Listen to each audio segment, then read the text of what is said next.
जरी पंचायत रे गड़िला श्रीजगन्नाथ महाप्रभु अर्पण रथ लोकमानक मनरे आग्रह और उत्कंठा। जाजपुर जिला बिंजारपुर ब्लॉक अंतर्गत जरी पंचायतर पंचायत ऑफिस श्रीजगन्नाथ अर्पण रथर शुभारंभ होता। पंचायतर सरपंच नंद किशोर मल्लिक यार शुभारंभ करथिले। एही रथ गत 3 दिन धरी समग्र जरी पंचायतर सबु वार्ड भजन कीर्तन माध्यम परिक्रमा करथिला एवं जगन्नाथ उद्देश्य प्रत्येक घरु अरुआ चाउल गुआ संग्रह करथिला।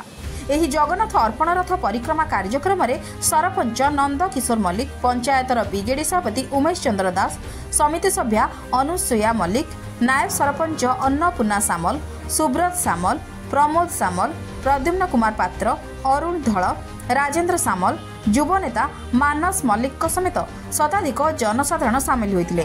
एही जगन्नाथ अर्पण रथ सह संकीर्तन मंडली जाइथिया बेले प्रत्येक घरे महिला माने जगन्नाथक अर्पण रथ को भक्ति मन में पाछोटी नहीं देखा जाइथिला एवं विभिन्न अनुष्ठान और युवगोष्ठी पक्षर अनेक स्थान में स्वागत करा जाइथिला। जरी पंचायतर जीआरएस अधर बारिक उपस्थित थे। जाजपुर सरोज कुमार साहू रिपोर्ट, जाग्रत भारत न्यूज।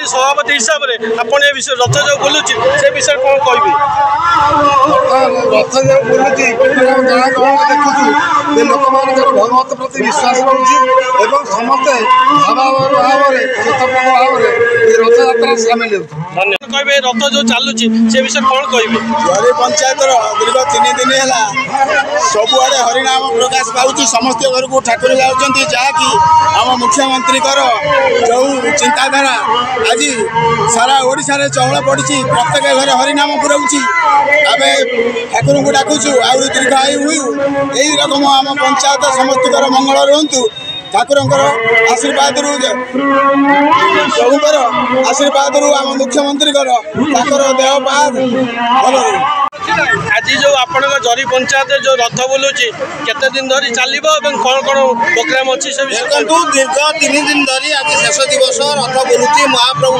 रथ लोकों पाखे पहुँचा जाऊँगी। लोक दौरान अरुआ चाउल धूप एवं गुआ महाप्रभु आशीर्वाद लाभ कर।